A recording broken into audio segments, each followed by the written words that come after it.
Ya udah, kok tiba-tiba ada pasal lain yang diselundupkan, itu namanya pelanggaran HAM. Ini kan ada seseorang yang sedang dilaporkan, yang sedang menghadapi ancaman pidana.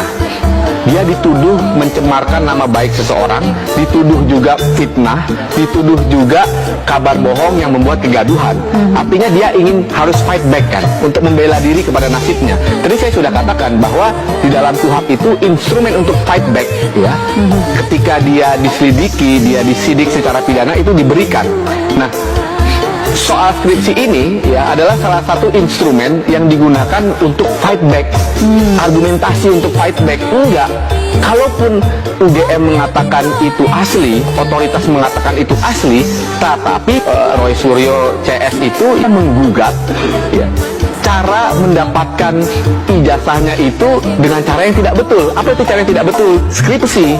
Apakah itu betul atau tidak? Maksudnya argumentasinya itu punya bobot apa tidak? Saya tidak tahu. Karena sejauh ini yang saya baca di media, itu kan persoalan ada tanda tangan kan. Tanda tangan pembimbingnya tidak ada.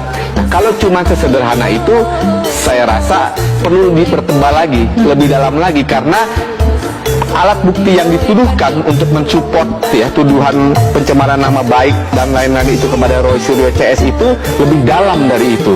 Jadi kalau dia mau menggugat skripsinya, dia harus buktikan. Misalnya apa? Tidak pernah itu skripsinya dibuat, atau skripsinya dibuatkan oleh orang lain. Saya tahu siapa yang membuat skripsinya. Nah, itu menjadi bukti yang krusial sebenarnya untuk membela dirinya. Pencemaran nama baik, fitnah, itu sebenarnya dua hal yang berbeda. Tapi di dalam hal ini, dua-duanya itu terfulfill. Kenapa? Karena yang dituduhkan itu kepada Pak Jokowi adalah tindak pidana. Yang dituduhkan kan memalsukan ijazah. Ya. Aslinya nggak punya ijazah, tapi dia punya ijazah, itu tindak pidana. Artinya itu sudah persyaratan absolut untuk orang merasa tercemar dan untuk orang merasa difitnah, itu sudah terlengkapi. Sistem pembuktian kita itu minimal untuk mentersangkakan orang dan memidanakan orang itu jumlah alat buktinya 2. Nah, berdasarkan yang sudah kita ketahui, alat buktinya ini sudah lebih dari 2 dan bahkan banyak, saya yakin. Ya, karena ada tadi ya foto, lapor, keterangan dari UGM itu sudah lebih dari 2. Apakah pihak Roy Suryo CS bisa melawan ini? Apakah dia mempunyai bukti pamungkas gitu ya?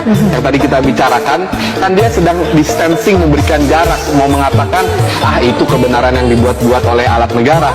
Saya punya kebenaran aslinya. Nah, klaim ini didukung nggak dengan bukti?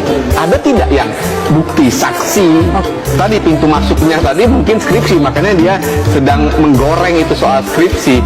Karena begini, mau mengatakan kalau UGM udah bilang benar lulus, kemudian Lapor, Bareskrim, dan Bareskrim ini kan polisi, lebih tinggi derajatnya dari Polda Metro, ya dia pasti akan referensinya ke sana. Kemudian ada saksi-saksi lain, nah itu kan udah terpojok. Nah, bukti krusial apa? Misalnya bukti krusialnya yang pertama mau menunjukkan UGM ini kong kali kong juga ternyata.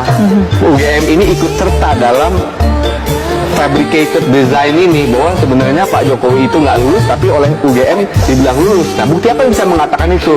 Wah, itu banyak. Misalnya saksi, ada nggak saksi yang bisa mengatakan itu?